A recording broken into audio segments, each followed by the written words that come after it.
Richard Mercer once fired people without learning their names. Now, homeless in Chicago's winter, he rehearses how to beg for work without choking on his own pride.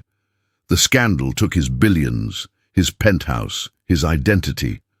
When a small company's CEO named Harold offers him a mailroom position, Richard feels something crack open inside his chest, gratitude mixed with shame.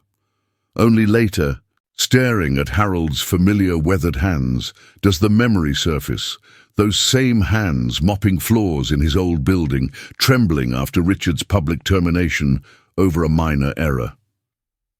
The past doesn't forget. Neither does Harold. Subscribe to witness whether mercy can grow in soil poisoned by cruelty. Richard Mercer had forgotten what cold actually felt like until it became his constant companion, seeping through the 3 layers of donated clothing that hung loose on his diminished frame, like flags of surrender on an abandoned battlefield. The January wind off Lake Michigan carried more than just the sting of winter. It carried the weight of everything he had lost. Every decision that had seemed so brilliantly ruthless in boardrooms, now revealed as the architecture of his own destruction. He stood outside the glass doors of Cornerstone Solutions, a modest company housed in a renovated warehouse in a neighborhood he would have never visited in his former life, watching employees stream in with their coffee cups and their purposeful strides. Belonging to a world that had expelled him completely, his reflection in the glass showed a stranger, gaunt cheeks covered in grey stubble, eyes that had learned to look downward, shoulders curved inward as if trying to make himself smaller, less offensive to the universe that had judged him and found him wanting beyond measure. The scandal had unfolded with the theatrical precision of a Greek tragedy, each revelation more damning than the last, until Richard Mercer, the name that once commanded silence in conference rooms across 3 continents, became synonymous with corporate greed taken to its logical, grotesque conclusion. The investigators found everything: the offshore accounts, the falsified reports, the pension funds drained to prop up quarterly earnings, the lives casually destroyed to maintain the illusion of invincibility. His lawyers abandoned him when the money disappeared. His wife filed for divorce while he was still being processed into the federal holding facility, and his children changed their last names before he ever went to trial. Prison had been educational in ways his Ivy League MBA never approached.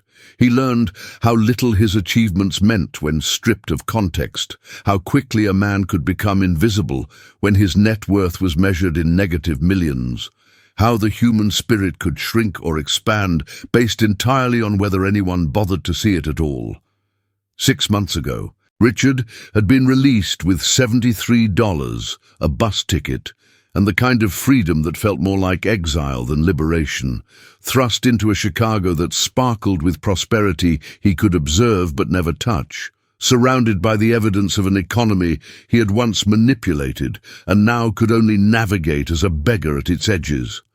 He tried the shelters first, standing in lines that stretched around corners, learning the unwritten rules of survival among the forgotten, which spots under which overpasses offered the most protection, which soup kitchens served on which days, how to make yourself inconspicuous when the police swept through to rouse sleepers from doorways. The street had its own hierarchy, its own logic, and Richard discovered he had to unlearn everything about status and power that had defined his previous existence. Here, respect came from sharing what little you had, from watching someone's back during the vulnerable hours of sleep, from knowing when to speak and when silence was the greater kindness, lessons his billions had insulated him from ever needing to comprehend. The idea to ask for work instead of handouts came from a woman named Marie, who slept near the public library, a former nurse who had lost everything to medical bills when her insurance lapsed during cancer treatment, and who maintained a dignity that Richard found both inspiring and accusatory in its quiet persistence. She told him that begging eroded something essential, that work, any work, preserved a sliver of self that charity could not, that the greatest poverty was not lacking money, but lacking purpose in a world that measured human value in productivity.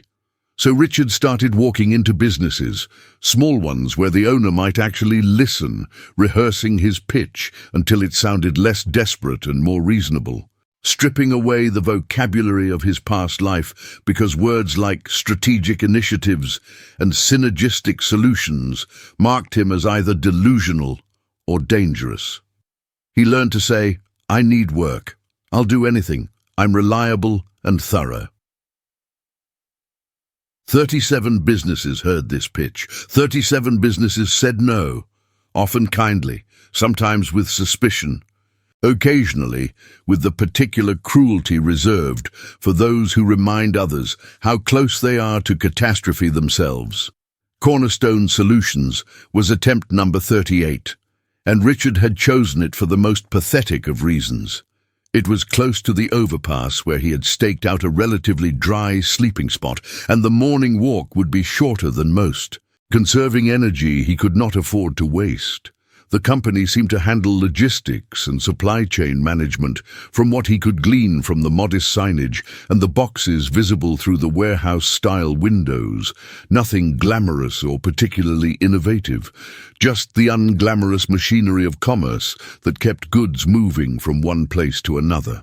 He had owned companies that did similar work once, had bought and sold entire logistics divisions like they were chess pieces, had never once considered the human beings whose livelihoods depended on his quarterly decisions to consolidate, restructure, eliminate redundancies.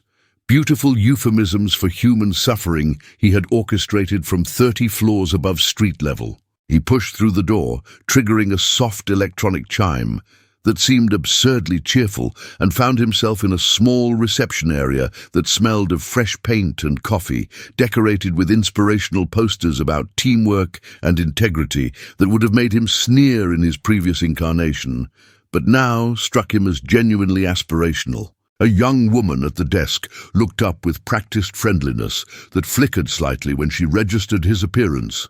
The clothes that didn't quite fit, the military surplus backpack that contained everything he owned, the unmistakable aura of desperation that clung to him like his own failing cologne.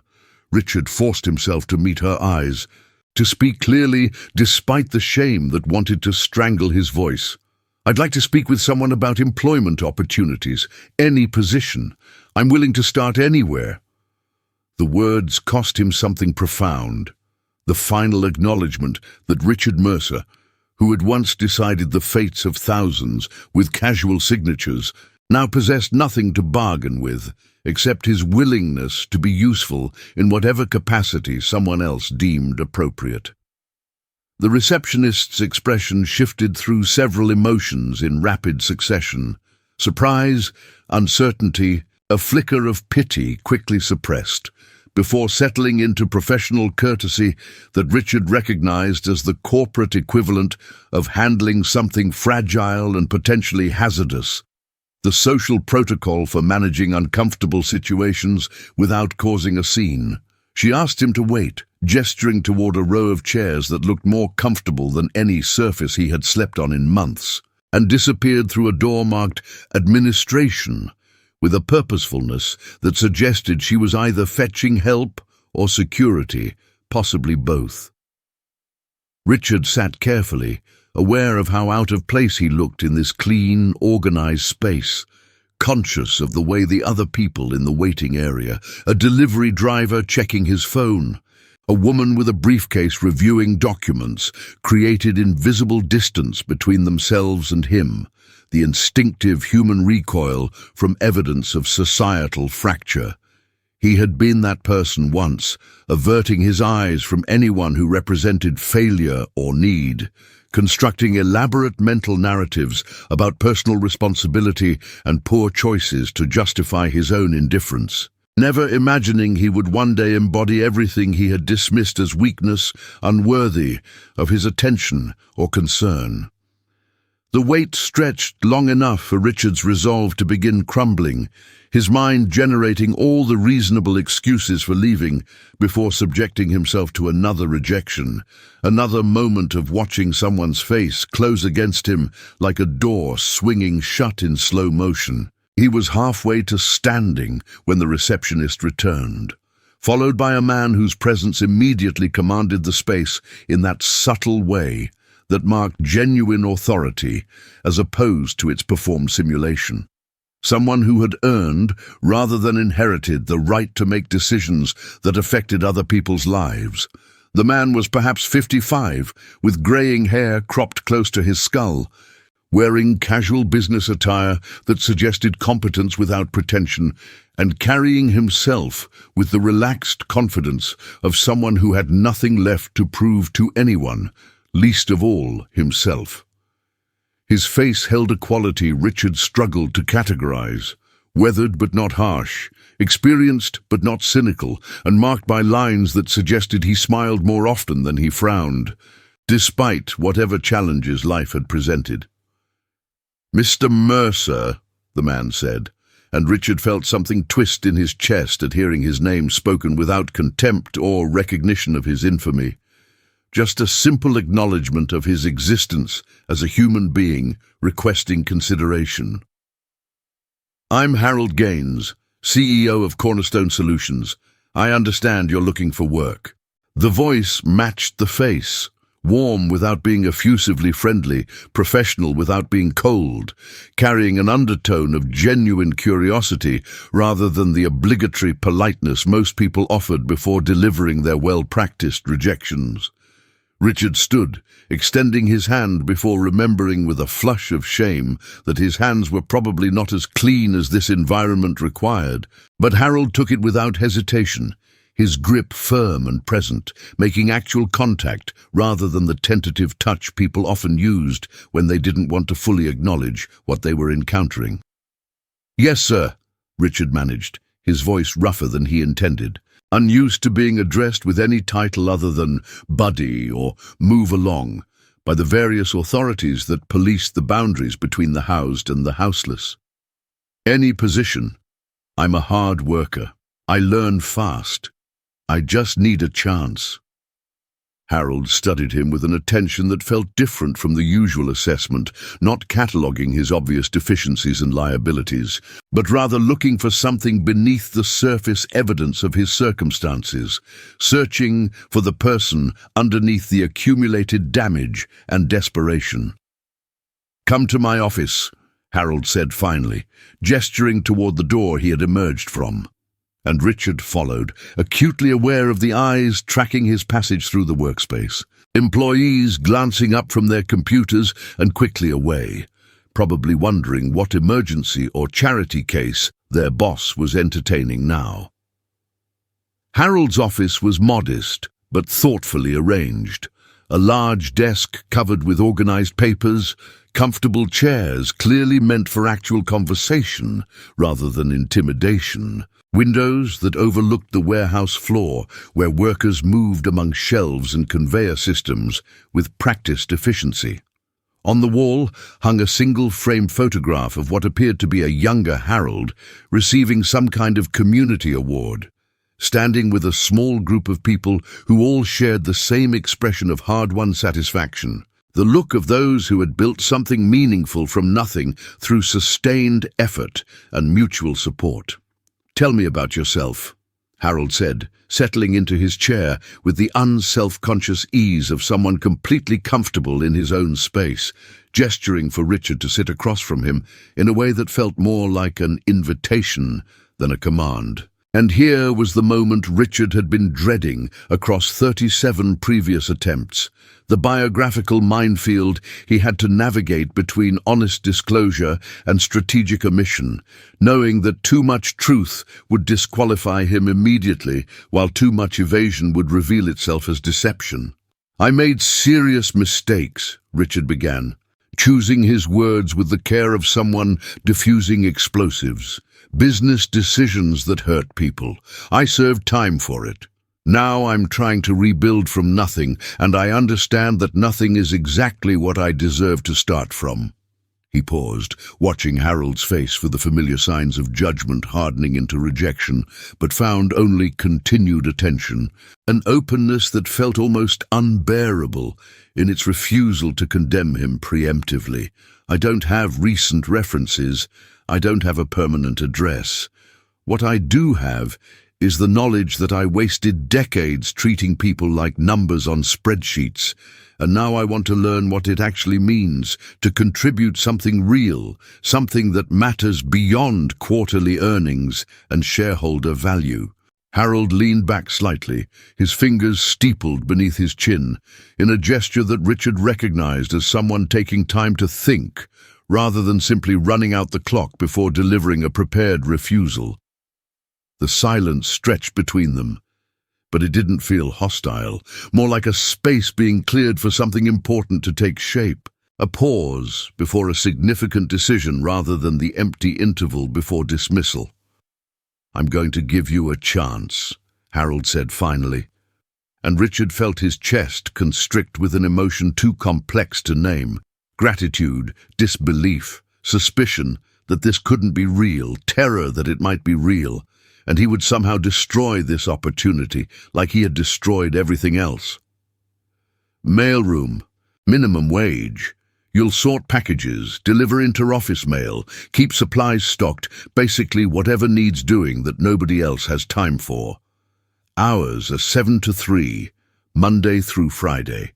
You show up on time, you work hard, you treat everyone with respect, including yourself, and we'll see where it goes from there."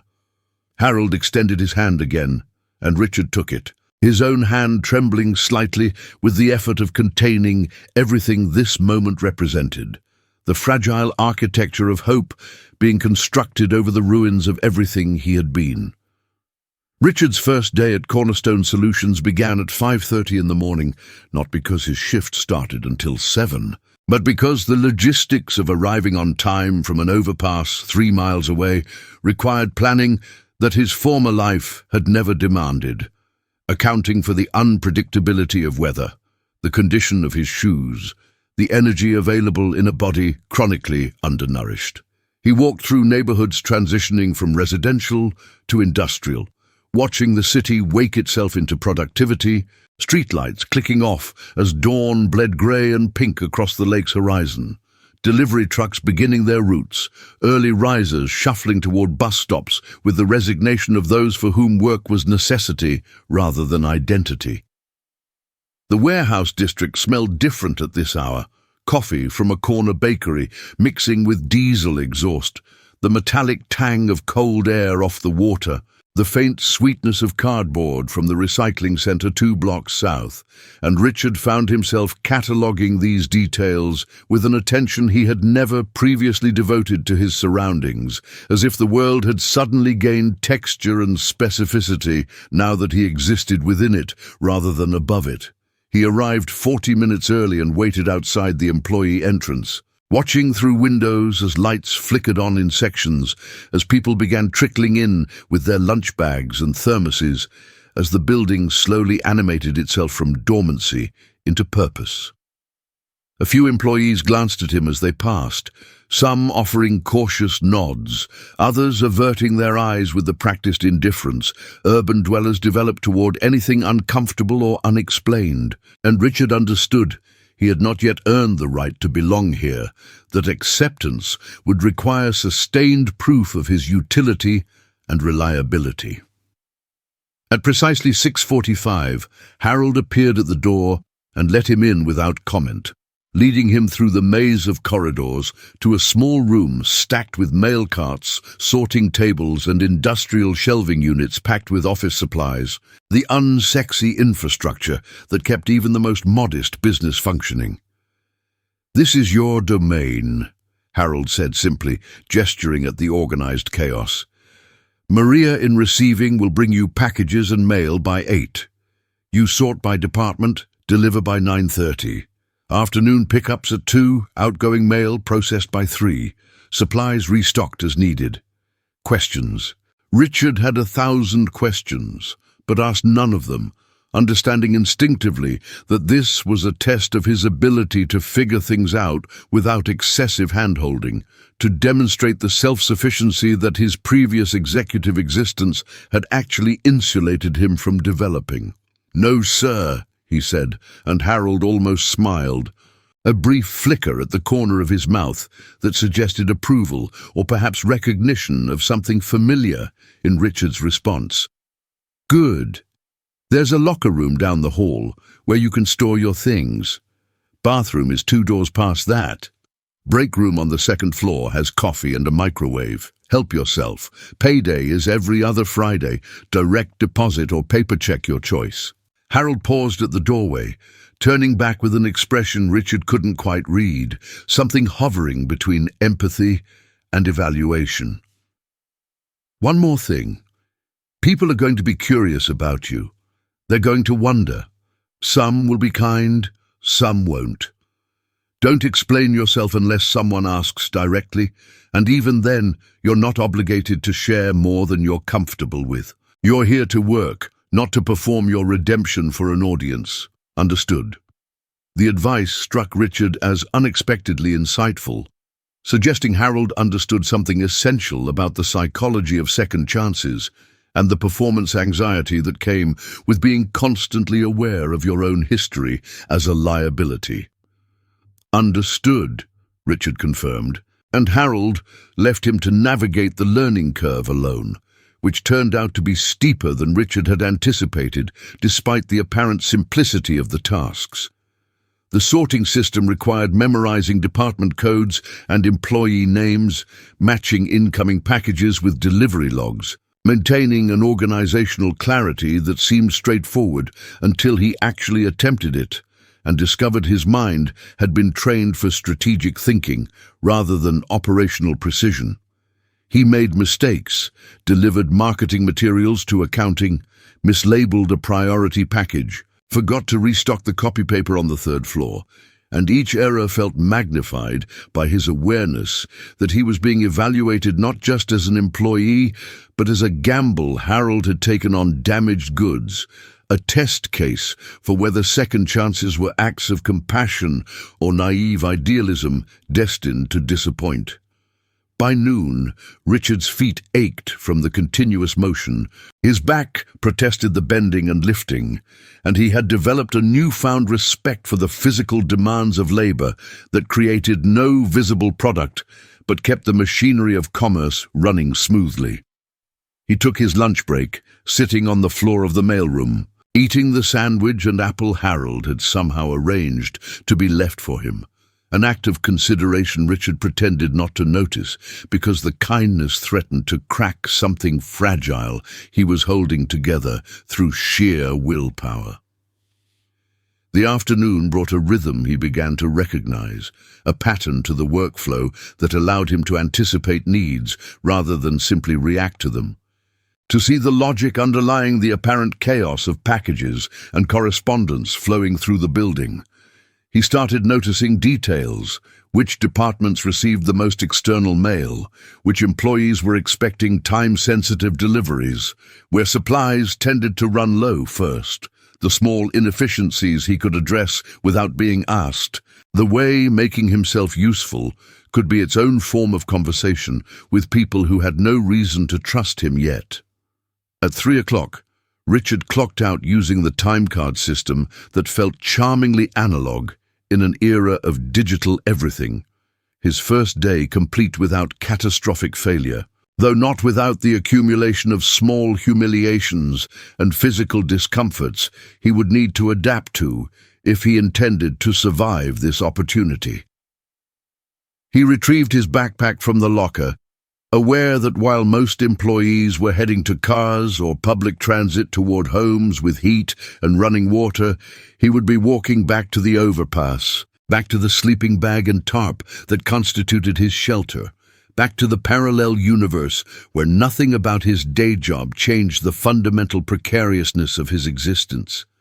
But something had shifted nonetheless, something internal and intangible, a sense of having participated in something structured and purposeful, of having contributed labor that someone valued enough to compensate. of having been visible to others not as a cautionary tale or a problem to be managed, but as a person performing a role in a collective enterprise, however modest that role might be.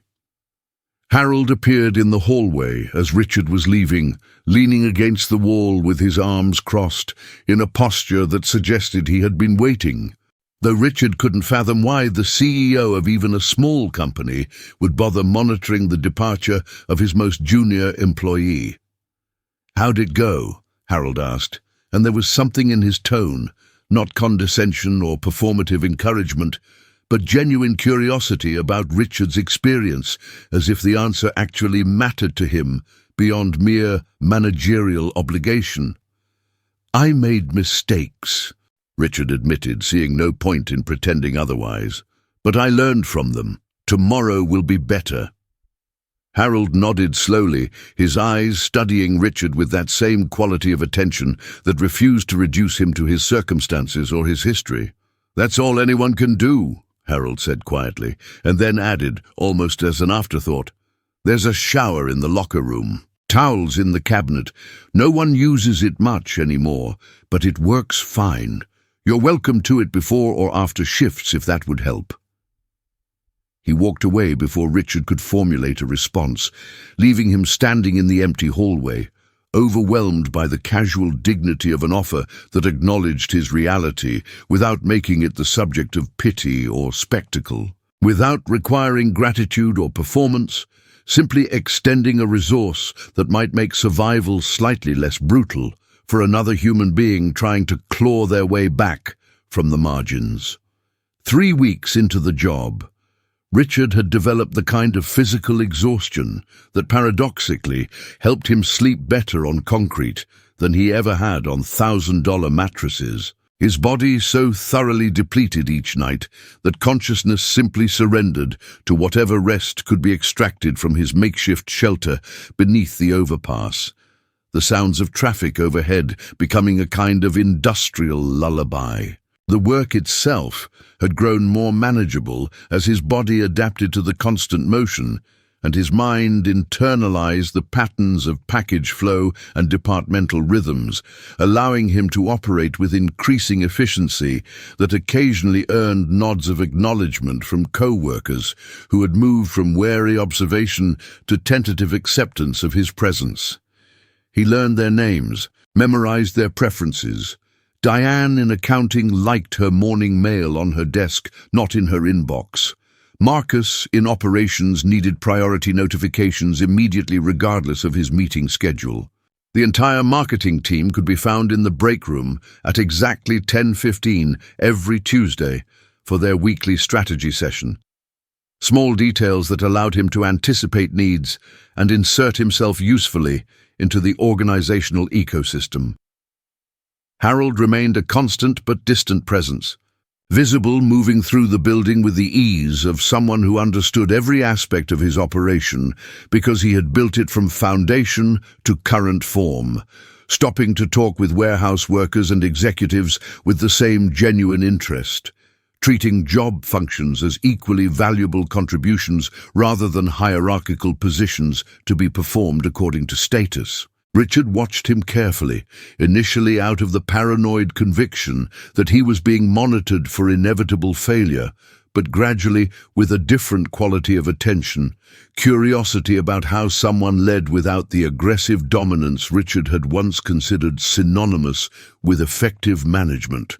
Harold never raised his voice, never wielded his authority as a weapon, yet somehow people responded to his requests with an eagerness that suggested they wanted to meet his expectations, not from fear, but from respect, from the desire not to disappoint someone who had invested real belief in their capabilities and worth. It was during a particularly chaotic afternoon, when a shipping error had resulted in twice the normal package volume arriving simultaneously while 2 warehouse workers called in sick, that Richard first felt the strange tickle of recognition watching Harold move through the crisis, directing resources and priorities with calm efficiency while simultaneously helping physically sort the backlog. Something about the way Harold handled boxes, The economical movements, the careful attention to labels, the unconscious habit of stacking with larger items on bottom, triggered a sense of familiarity Richard couldn't quite locate, like trying to remember a dream that dissolved upon examination. He dismissed it as generic recognition of competent physical labor, the kind of muscle memory anyone who had ever worked in logistics would develop. Nothing specific to Harold personally. Certainly nothing connected to Richard's own history before he had imploded his life so thoroughly that memory itself felt like evidence from a trial he was constantly retrying in the court of his own conscience. But the feeling persisted, surfacing at odd moments when Harold moved in particular ways or occupied certain postures, and Richard found himself studying the man with growing intensity, trying to understand why someone who ran a successful company would bother personally intervening in mailroom chaos, or offering shower access to a homeless employee, or taking time to have actual conversations with someone so obviously broken and desperate. There was something deliberate about Harold's attention to him, Richard began to sense, not malicious or predatory, but purposeful in a way that suggested Richard represented more than just a charitable impulse or a hiring experiment, though he couldn't imagine what possible significance he could hold for this man who seemed to have built a decent life and business through what appeared to be genuine integrity and sustained effort. Qualities Richard had spent most of his professional existence dismissing as sentimentality that hindered profit maximization. The breakthrough came on a Thursday afternoon when Richard was restocking printer paper on the third floor and happened to glance out the window at exactly the moment Harold was crossing the parking lot toward his car, his silhouette backlit by late autumn sun in a way that stripped away everything except basic shape and movement. And suddenly, Richard was somewhere else entirely, a different building, a different lifetime, watching a man in custodial uniform pushing a cleaning cart across polished marble floors, moving with that same economical efficiency, those same careful motions, performing invisible labor that kept everyone else's environment pristine and functional. The memory crystallized with sickening clarity. The janitor who had worked late shifts in the executive tower of Mercer Holdings, who Richard had passed countless times without registering as fully human, whose name he had never bothered learning until the morning he learned it because he had to pronounce it while terminating him for leaving cleaning supplies visible in a conference room where Richard was hosting potential investors. The memory brought others in its wake, details Richard had never consciously registered, but which had apparently been recorded nonetheless in some archive of his brain, reserved for evidence of his own monstrosity. The janitor, Harold, it had been Harold even then, standing in the HR office while Richard berated him not for the minor infraction itself, but for the embarrassment it caused Richard in front of guests he needed to impress, for making Richard look like someone who ran a sloppy operation, for daring to be visibly imperfect in a space where Richard demanded nothing less than seamless invisibility from anyone whose function was service rather than strategy.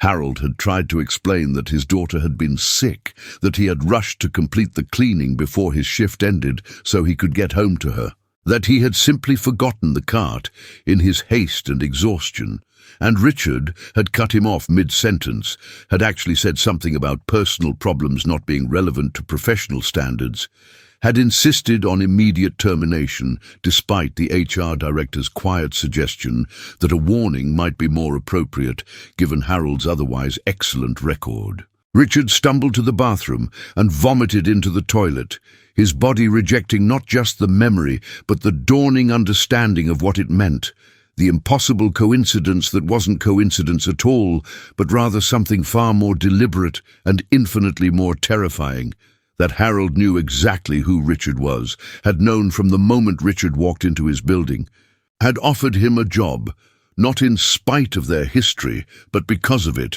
for reasons Richard could not begin to fathom, because they existed outside any logic he had ever operated within.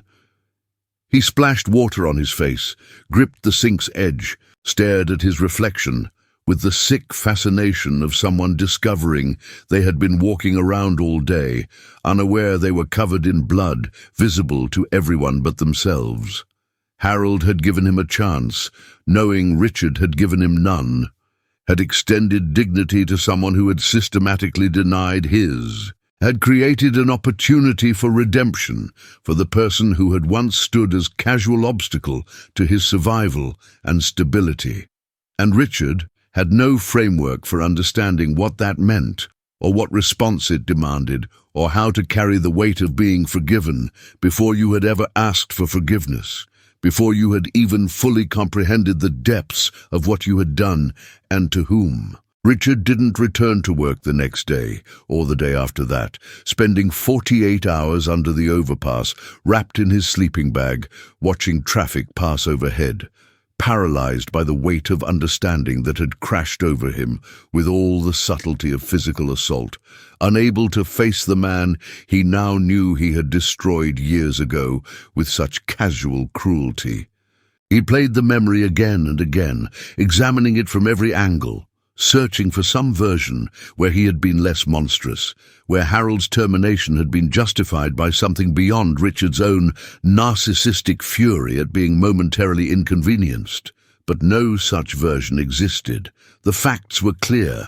Richard had eliminated a hard-working man's livelihood over a trivial mistake, had done so publicly to maximize humiliation, had given no thought to the human being behind the uniform or the family depending on that paycheck or the broader implications of wielding power without mercy or wisdom, had simply exercised his authority because he could, and because Harold's suffering meant less to him than his own momentary satisfaction at correcting an imperfection in his carefully controlled environment. And Harold had known all of this when Richard walked into Cornerstone Solutions, had recognized him, despite the years and the transformation poverty had worked on his appearance, had understood exactly who was standing before him begging for work, and had said yes anyway. The implications shattered every framework Richard possessed for understanding human behavior and motivation, every cynical calculation about self-interest and rational decision-making, because there was no angle here that made sense, no secret benefit Harold could extract from employing his former tormentor, nothing but the bare, inexplicable fact of mercy extended across an abyss of legitimate grievance. Richard tried to construct narratives where Harold's kindness was actually disguised revenge, where the job was merely set up for some elaborate humiliation that would deliver justice for the initial wrong. But he knew, even as he tried these interpretations, that they were lies he was telling himself to avoid facing the more terrifying truth, that some people simply chose grace over retribution, that Harold had somehow metabolized his own suffering into something other than the desire to inflict equivalent suffering in return, that the possibility of genuine forgiveness might exist in the world, even for people who had not earned it through adequate penance. On the third day, Richard woke before dawn with the clarity that sometimes emerges from sustained confrontation with uncomfortable truth, understanding that staying away was itself a form of cowardice, that he owed Harold at minimum the respect of showing up to work and allowing whatever consequences Harold intended to unfold rather than running from them like he had run from every difficult reckoning in his life until running was no longer possible. He walked to Cornerstone Solutions through cold so severe it hurt to breathe, arrived as the building was opening, and found Harold already in his office, despite the early hour, sitting at his desk with coffee and a stack of reports, looking up without surprise when Richard appeared in the doorway. "I know who you are," Richard said without preamble, his voice stripped of everything except the raw confession. "I know what I did to you. I remember firing you, and I remember how I did it. And I have no excuse or justification that makes it anything other than what it was. Cruelty for its own sake, because I could, and because your humanity didn't register as important enough to consider. Harold set down his coffee carefully, giving the moment the weight it deserved, rather than rushing to fill the silence with easy reassurances or dismissals. "I know you remember," Harold said quietly. "I saw it happen on your face last week, saw the moment it clicked. I wondered if you would come back, or if recognizing me would be the thing that finally drove you away for good." Richard slumped against the doorframe, suddenly exhausted by the effort of standing, of carrying the accumulation of shame and confusion and unworthiness that had been building since the moment of recognition. "Why?" he asked, the single syllable containing every question he couldn't articulate. "Why hire me? Why forgive me? Why extend anything beyond the bare minimum the law required when you could have turned me away and been perfectly justified in doing so? Why risk your business and your peace by bringing your former destroyer into your daily existence? Why choose grace when retribution would have been so much easier to understand and accept?" Harold stood and walked to the window, his back to Richard, staring out at the warehouse floor where the morning shift was beginning to arrive and organize itself for another day of labor that would leave no lasting monument, but would nevertheless keep the machinery of commerce and human enterprise moving forward incrementally. "After you fired me," Harold began, his voice measured and thoughtful, "I went through a period where anger was the only thing keeping me functional. I wanted to hurt you the way you hurt me. I fantasized about your destruction, imagined scenarios where I could be the one who delivered it. It wasn't healthy, and it wasn't making me or my daughter's life any better. But I held on to it because it felt like the only power I had in a situation where someone had demonstrated I had none." He turned back to Richard, his expression neither hostile nor particularly warm, simply present and honest in a way that demanded equivalent honesty in return. "Eventually I realized the anger was hurting me more than it was hurting you. That you probably didn't even remember my name while I was letting the memory of you poison years of my life." "I didn't remember," Richard admitted, the confession costing him something but necessary regardless of cost. "You were completely forgettable to me because I never bothered to see you as mattering beyond your function. You were the person who cleaned floors, and when you stopped performing that function to my satisfaction, you stopped existing in my awareness altogether. I'm not trying to make that sound better than it was. There's no version of this where I come out looking anything but exactly what I was, someone who treated human beings like disposable resources." Harold nodded slowly, acknowledging the truth without absolving Richard of its weight. "I started this company," Harold continued, "partly to prove to myself that I could build something, that one person's assessment of my worth wasn't definitive truth, and partly because I wanted to create the kind of workplace I wished had existed, where people were valued as people, where mistakes were opportunities for learning rather than grounds for destruction, where the purpose was building something sustainable rather than extracting maximum profit at human cost." "And hiring me?" Richard asked. "How does that fit into any of that? I'm not redeemed by 3 weeks of sorting mail. I'm not suddenly deserving of the opportunity you gave me. I'm the exact kind of person your entire business philosophy is designed to protect people from." Harold smiled, but it was sad around the edges, tinged with something that looked like exhaustion, or perhaps the weight of carrying an insight Richard had not yet earned. "You're right that you're not redeemed," Harold said plainly. "Redemption isn't something I can give you through a paycheck and access to a shower, but I could give you the thing I never got from you. A chance to learn from failure without being permanently defined by it.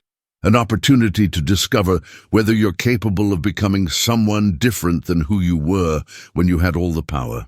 Maybe you'll waste it. Maybe you'll prove that some people can't change, that their cruelty goes too deep to ever be transformed by consequence or opportunity. But maybe not.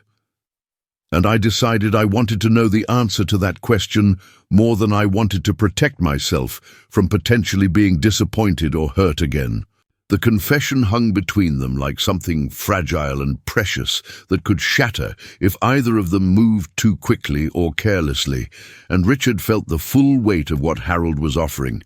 Not forgiveness exactly, because forgiveness implied a completed transaction, but rather something more demanding and terrifying. The responsibility of being believed in by someone who had every reason not to believe.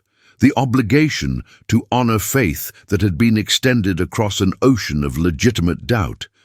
"I don't know how to do this," Richard said, his voice breaking slightly on the admission. "I don't know how to be the person you're giving me the chance to become.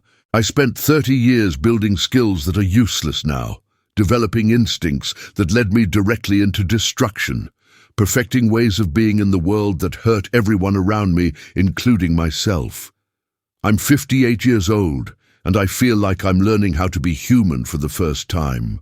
And I'm terrified I'm too old and too damaged to actually figure it out before I fail again in some spectacular way that proves you were wrong to take this risk." Harold crossed the space between them and placed a hand on Richard's shoulder, the contact solid and grounding. Neither pitying nor performative, but simply present in a way that communicated something beyond words. Acknowledgement, perhaps, or solidarity, or the simple recognition that they were both imperfect humans, trying to navigate impossible questions about justice and mercy, and whether people could genuinely change, or whether character was fixed, and all apparent transformation was merely better disguised versions of original flaws. "Then you figure it out one day at a time," Harold said. "You show up, you do the work, you pay attention to how your actions affect other people. You practice treating people with the dignity you wish you had, extended back when it would have cost you nothing. You stop expecting redemption to arrive as some dramatic moment of revelation and start understanding it as the accumulation of 10,000 small choices to be better than you were yesterday. That's all anyone can do, Richard. That's all I'm asking you to try." The weeks that followed Richard's confrontation with Harold took on a different quality, stripped of the pretense that he was simply an anonymous employee rebuilding from generic misfortune, now operating with the full awareness that his presence at Cornerstone Solutions was itself a statement about forgiveness and second chances that everyone in the building eventually came to understand through the mysterious osmosis of workplace gossip.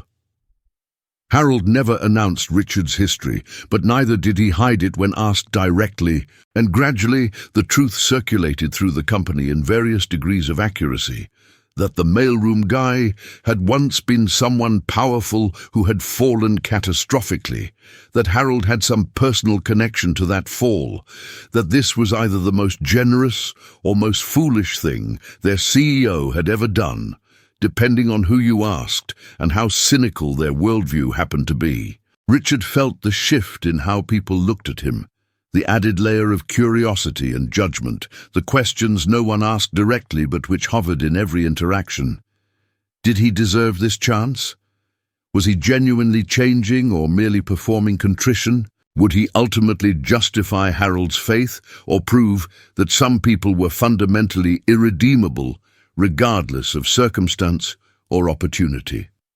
The pressure of being constantly observed and evaluated would have been unbearable, except that Richard discovered he could lose himself in the work if he focused carefully enough, could disappear into the rhythm of sorting and delivering and restocking until his history receded behind the immediate demands of packages that needed organizing and supplies that required attention.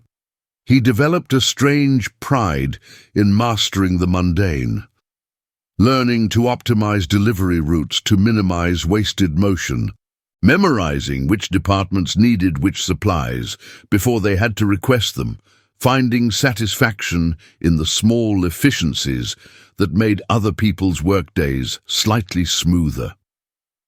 It was perhaps the first time in his adult life that Richard had performed labor whose value was immediate and concrete rather than abstract and financial, where the measure of success was whether the right package reached the right person at the right time, rather than whether quarterly projections exceeded analyst expectations by sufficient margins to drive stock prices incrementally higher. He began arriving earlier, not because his shift required it, but because the morning hours before the building filled with people offered opportunities to tackle maintenance tasks that went beyond his basic job description. Organizing the supply closet that had devolved into chaos, repairing a mail cart whose wheel had been squeaking for weeks, cleaning the break-room coffee maker that everyone complained about but no one addressed. Harold noticed these extra efforts but said nothing, allowing Richard's initiative to speak for itself rather than praising it in ways that might feel patronizing or that might suggest Richard's basic job performance was insufficient and required supplementation. The other employees noticed too, their initial wariness gradually softening into tentative acceptance, as Richard proved through sustained action that he was neither seeking special treatment nor representing some kind of threat to their workplace stability, just another person trying to be useful in whatever ways his limited position allowed. The real education came through the hundreds of small interactions that comprised each workday. The brief exchanges with warehouse workers who taught him the proper way to lift heavy boxes without destroying his back. The conversations with administrative assistants who shared the unwritten rules about whose packages were genuinely urgent and whose urgency was merely performative. The morning greetings with the security guard who revealed in passing that he was working 2 jobs to support his mother's medical expenses. Stories that reminded Richard constantly that every person in this building was carrying complexity and struggle and dreams he would never have bothered learning about in his previous existence. He started asking questions, genuine ones driven by curiosity rather than strategic information gathering. How long had people worked here? What brought them to Cornerstone Solutions? What did they do outside these walls? What mattered to them beyond the 8 hours they traded for wages that probably never felt quite adequate to the demands of contemporary survival? Maria, in receiving, turned out to have been a graphic designer who lost her studio when the housing crisis destroyed her savings, and who now handled package logistics with the same attention to detail she had once applied to typography and layout, finding dignity in work that utilized only a fraction of her actual capabilities, but which paid her bills and allowed her to keep her daughter in a decent school district. James in IT had been studying engineering before his father's business collapsed, and he had to drop out to help support his family, and now he fixed computer problems while reading technical manuals during his lunch breaks. Still hoping to finish his degree before he turned 40, but no longer certain that hope was realistic or whether he should accept that this was simply what his life would be. Everywhere Richard looked, he found versions of the same story, people doing their best with limited options, making peace with the gap between aspiration and reality, finding meaning in small victories and relationships rather than the grand achievements society claimed to value most. Carrying their disappointments and losses with a grace Richard was only beginning to comprehend, much less embody, in his own navigation of reduced circumstances. One afternoon, while delivering mail to the operations department, Richard overheard a conversation about layoffs being considered at a competitor company. Employees worried about whether similar cuts might come to Cornerstone Solutions. People who had built their lives around the assumption of continued employment suddenly facing the vertigo of uncertainty through no fault of their own. And Richard felt a visceral memory of how casually he had made exactly those kinds of decisions in boardrooms insulated from their human consequences. How he had reduced people to lines on spreadsheets that needed trimming to optimize profit margins, never once considering that each line represented someone like Maria or James, someone whose stability he was destroying with a signature that took less time than ordering lunch. The realization hit him with physical force. He had been one of the architects of the exact system that had eventually devoured him, had helped create the world where human beings were disposable resources to be managed for efficiency, where loyalty ran only upward toward shareholders and never downward toward the people whose labor actually generated value, where the bottom line was sacred and everything else, including human dignity, was negotiable, depending on quarterly pressures. That evening, Richard stayed late after his shift ended, sitting in the empty mailroom with his head in his hands, overwhelmed by the accumulated weight of understanding how much damage he had caused, not just to Harold, but to thousands of people whose names he had never learned, whose faces he had never seen, who existed in his history only as abstract numbers in restructuring plans and downsizing initiatives that had looked so clean and necessary on paper, but which translated into catastrophe in actual human lives. He heard footsteps and looked up to find Harold standing in the doorway, his expression unreadable but not unkind, clearly aware that Richard was struggling with something beyond the day's normal challenges. "You're figuring it out," Harold said quietly. "What you actually did. Not the legal version or the public scandal version, but the real human cost. It's going to hurt for a while, maybe always, but that pain is better than the alternative, which is never understanding what your actions meant to people who had no power to protect themselves from your decisions." Winter deepened over Chicago, bringing the kind of cold that turned the overpass into an increasingly dangerous shelter, and Richard found himself using the locker room shower not just before shifts, but afterward as well, lingering in the warm water longer than strictly necessary, delaying his return to the concrete and tarp that waited in the dark. Harold never commented on Richard's extended presence in the building, never suggested he was overstaying his welcome, and Richard understood this too was a form of grace, the gift of warm space without conditions attached, the acknowledgement that basic human comfort mattered more than strict adherence to employee access hours.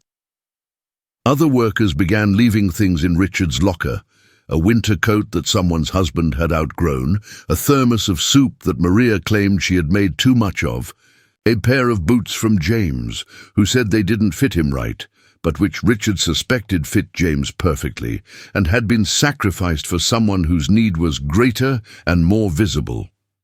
These small kindnesses undid Richard in ways that Harold's initial job offer had not, perhaps because they came from people who owed him nothing, and who gained nothing from helping him except the satisfaction of having extended basic decency to another struggling human. He started contributing to the break room supplies from his tiny wages, bringing in coffee creamer and paper towels to replace what he had used. Tiny gestures that nevertheless mattered to him as proof he could give and not only receive, that his presence could add something however small to the collective rather than merely extracting charity from people who could barely afford their own lives. The physical work had transformed his body over months. The soft executive flesh replaced by lean muscle, his posture corrected through constant motion, his hands calloused and competent in ways they had never been when their primary function was signing documents and pointing at presentations. And Richard sometimes caught his reflection in windows and failed to recognize the person looking back, someone who moved with purpose but without arrogance, who occupied space without demanding it be organized around his preferences and priorities. Harold began giving him additional responsibilities beyond the mailroom, helping with inventory management, training a new warehouse worker on the organization system, covering for the facilities coordinator when he took a rare vacation day, and Richard understood these were tests not of his competence but of his character. opportunities to demonstrate whether he could handle small amounts of authority without reverting to the casual cruelty that had defined his previous leadership style. He approached each task with meticulous care, hyper-aware that his every interaction was being evaluated not just by Harold, but by himself, watching for signs that the old patterns would reassert themselves under pressure, that the ruthless efficiency he had once prized would override the slower, more considerate approach he was struggling to develop. There were moments when he felt the old impulses rise, frustration with someone's slower pace, irritation at questions he thought should be obvious, the desire to simply take over and do it himself, rather than patiently explaining until understanding emerged. But he forced himself to pause, to remember what it felt like to be on the receiving end of impatience and contempt, to choose conscious restraint over instinctive dominance. The company held a holiday gathering in mid-December, nothing elaborate but genuine in its attempt to mark the season and acknowledge the year's collective effort. And Richard found himself included naturally in the festivities, no longer the strange charity case hovering at the margins, but simply another member of the team sharing pizza and conversation in the break room, decorated with modest strings of lights. People told stories about their worst holiday jobs, their most memorable gifts, their family traditions that ranged from touching to absurd. And Richard listened with the attention of someone learning an entirely new language, cataloguing the ordinary intimacies of lives lived outside the rarefied atmosphere of executive suites, where holidays meant strategic parties designed to strengthen business relationships rather than celebrate actual human connection. When someone asked him about his own traditions, he found himself telling the truth, that he had spent decades treating holidays as interruptions to productivity, that his family celebrations had been performances staged for appearance rather than genuine gatherings, that he was learning now what it meant to mark time with intention rather than merely enduring it as obstacle to achievement. Later, as people were leaving, Harold pulled him aside with a directness that suggested he had been planning this conversation and waiting for the right moment. "The shelter coordinator called me," Harold said without preamble. "Said they have an opening in their transitional housing program, single room, shared facilities, but it's warm and stable and safe. They need an employment reference. I told them you've been working here for 4 months, that your performance is solid, that you show up reliably and treat people with respect. They'll take that as sufficient if you want to apply. There's a waiting list, but she said she could move you up, given your circumstances and employment status." Richard felt something crack in his chest, the careful control he had maintained threatening to fracture under the weight of possibility, actual housing, walls and a door and heat, the chance to sleep without one eye open, monitoring for danger, the basic dignity of an address and a mailbox and a lock that worked. "Why would you do that?" Richard asked, his voice rough with emotions he couldn't quite name. "You've already done more than anyone could reasonably expect. You gave me a job, access to facilities, a chance to prove I could be something other than what I was. You don't owe me housing coordination on top of everything else. You don't owe me anything at all."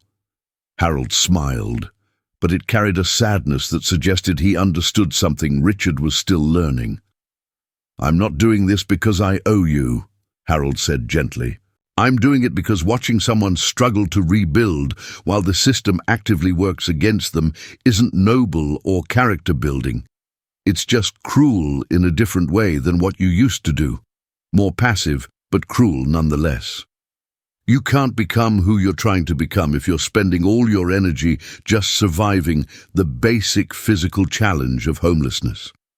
You need stability, not as a reward, but as a foundation. The rest, the character development, the making amends, the figuring out who you are now, that's still your work to do. But you should be able to do that work without worrying about freezing under an overpass." Richard nodded, unable to speak past the constriction in his throat.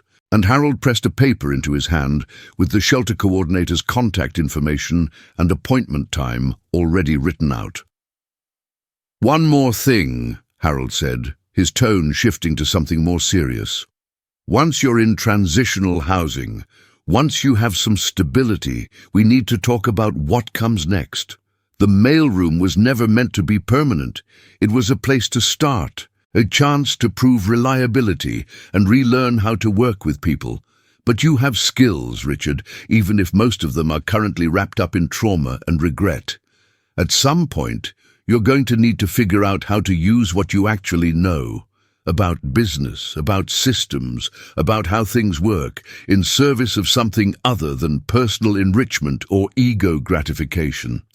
That's the real work. Not sorting mail, but figuring out what you're supposed to build with the rest of your life, now that you understand the cost of what you built before."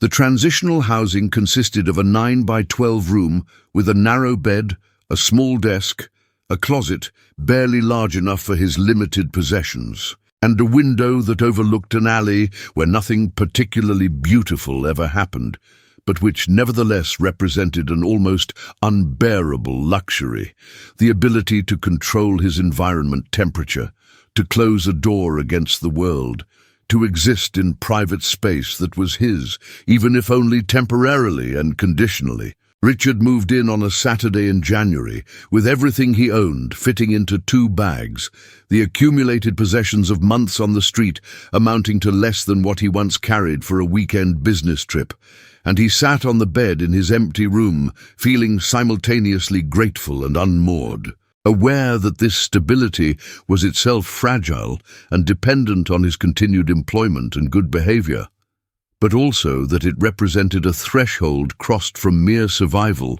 into the possibility of something resembling normal human existence. The physical relief of regular sleep in a warm room with a door that locked transformed everything: his energy levels, his mental clarity, his ability to think beyond the immediate demands of getting through another day without catastrophe or significant loss. Within weeks, his job performance improved noticeably, his attention freed from the constant background calculation of where he would sleep and whether his belongings were safe, and how to manage personal hygiene with minimal resources. Harold noticed but said nothing, allowing Richard's improved stability to speak for itself, though he did begin assigning more complex tasks that required judgment and analysis, rather than just physical execution, reviewing vendor contracts for the supply chain, identifying inefficiencies in the warehouse workflow, suggesting improvements to the mail delivery system that had evolved organically over years without systematic evaluation.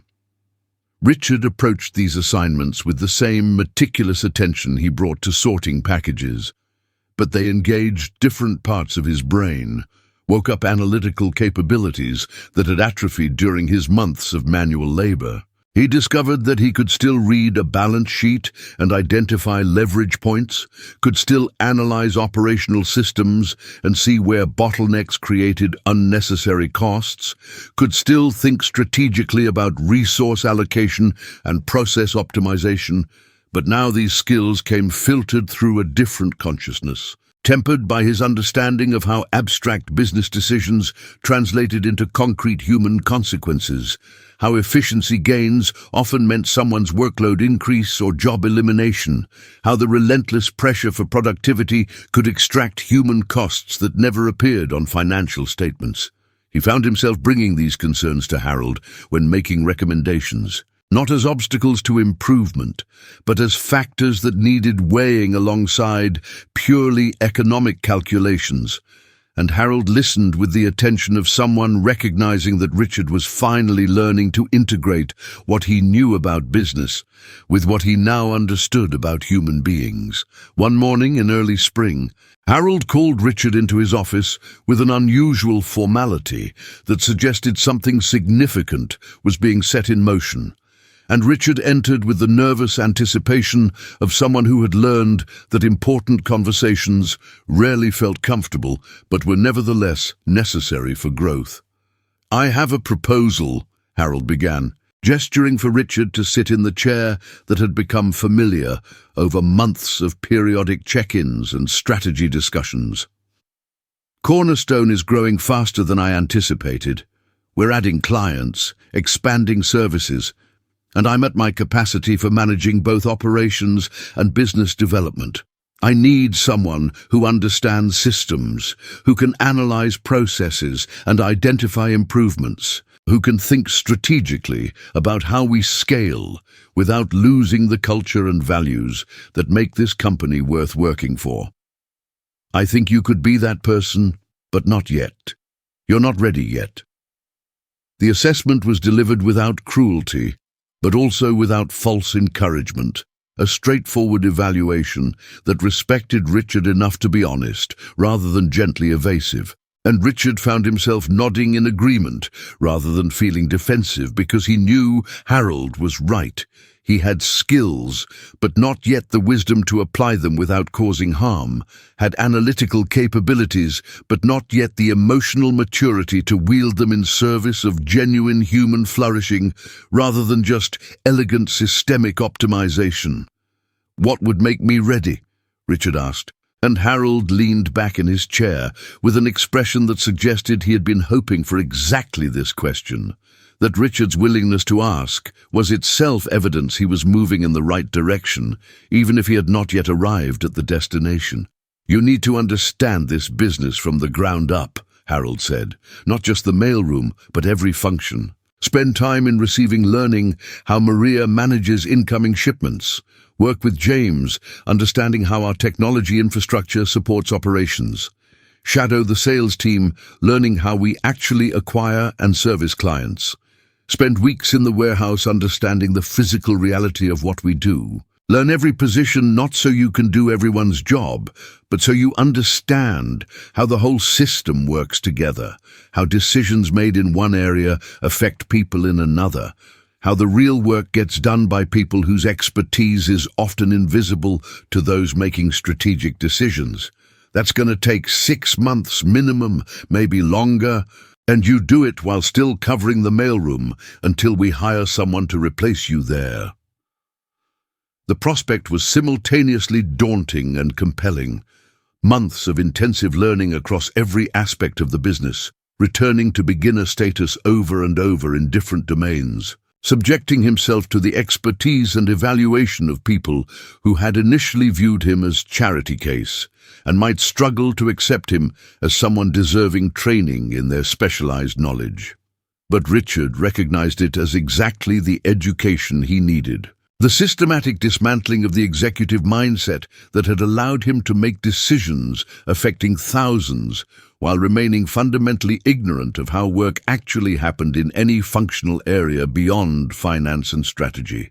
"I'll do it," Richard said simply, and Harold smiled with what looked like genuine pleasure rather than merely satisfied vindication. As if Richard's commitment mattered to him, not just as business decision, but as confirmation that redemption remained possible even for those who had fallen from great heights through their own deliberate choices and sustained cruelty. "One more thing," Harold added, his tone shifting to something more personal and vulnerable than Richard had heard from him before. "I'm not doing this just for you, Richard. I'm doing it partly for me.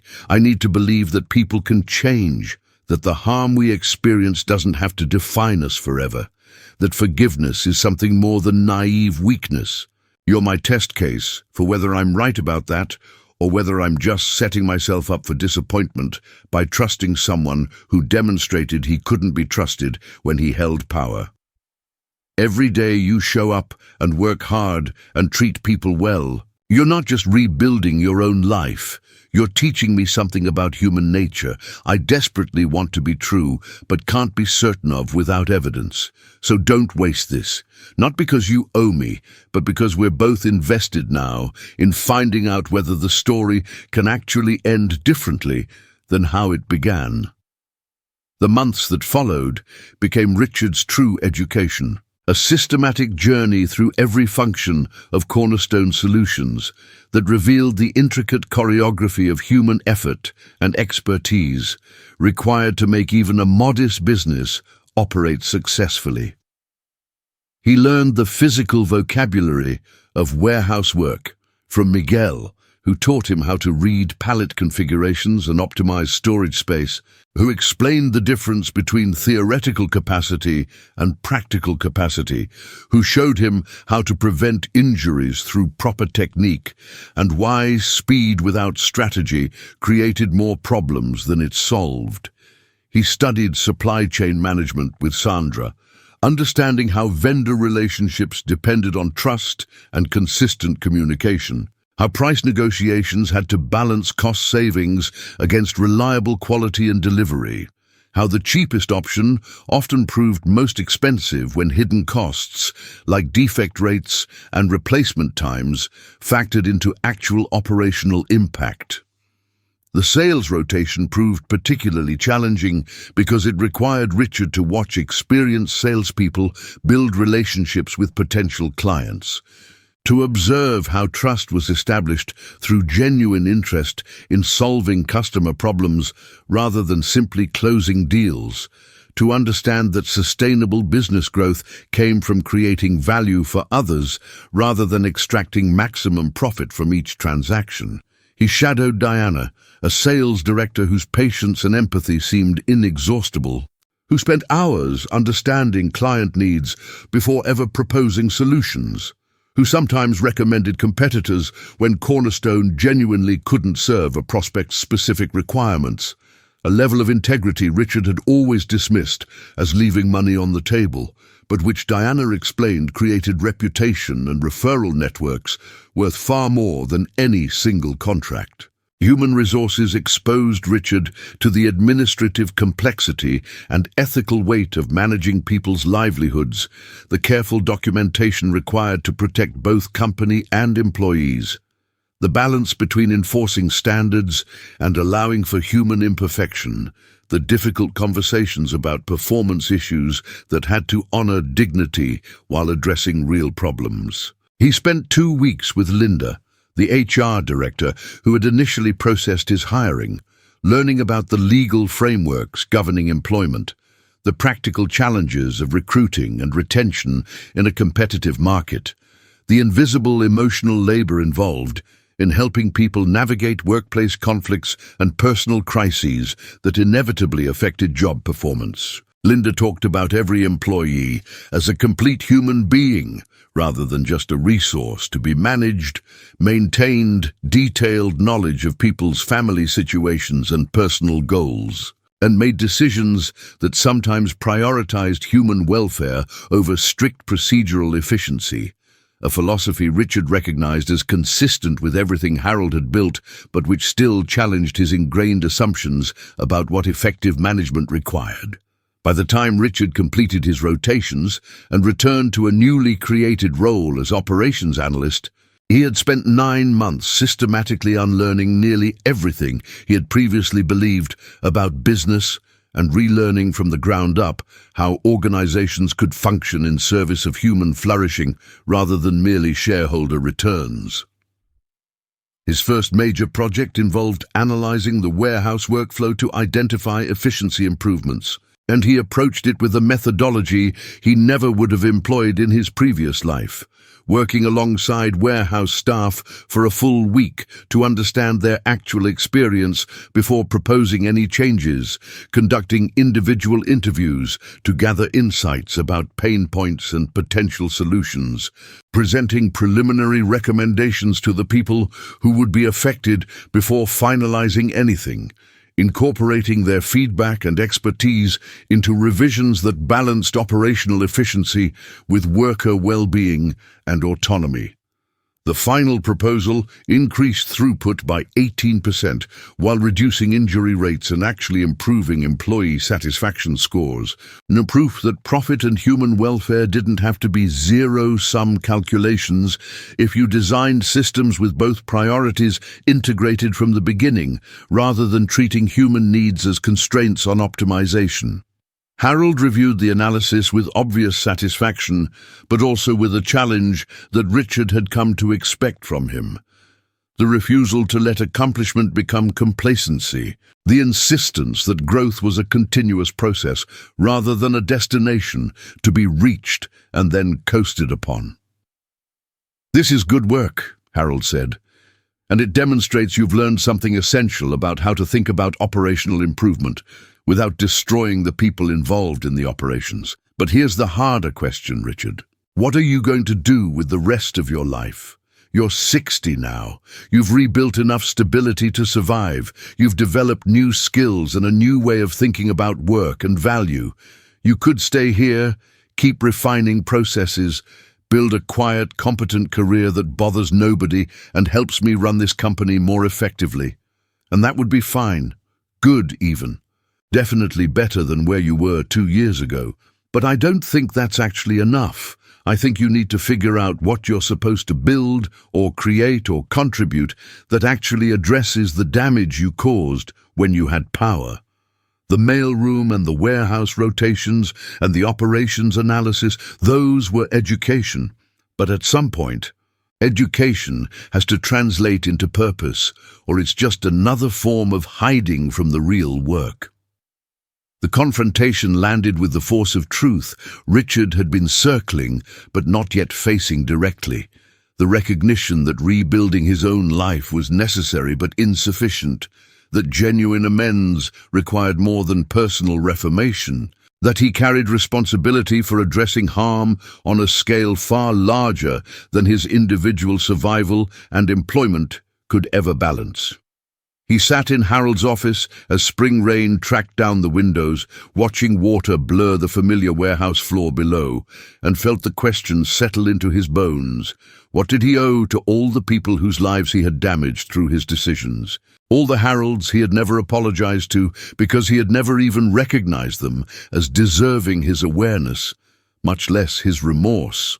All the families whose stability he had shattered with restructuring plans designed to optimize metrics while treating human cost as irrelevant externality. The answer wouldn't come easily or completely, he understood. But the question itself marked a threshold, the difference between someone who had fallen and learned to survive versus someone who had fallen and learned to build something meaningful from the wreckage. Someone who understood that redemption, if it existed at all, was not a personal achievement, but a commitment to making the world marginally better than it would have been if you had never recognized your own capacity for cruelty and chosen differently going forward. "I don't know yet," Richard admitted, the uncertainty feeling more honest than any false certainty would have been. "But I'm finally asking the right question. That has to count for something." Harold smiled. That particular expression Richard had come to recognize as approval, mixed with the understanding that all important work was perpetually incomplete, always demanding more courage and imagination than seemed available in the moment.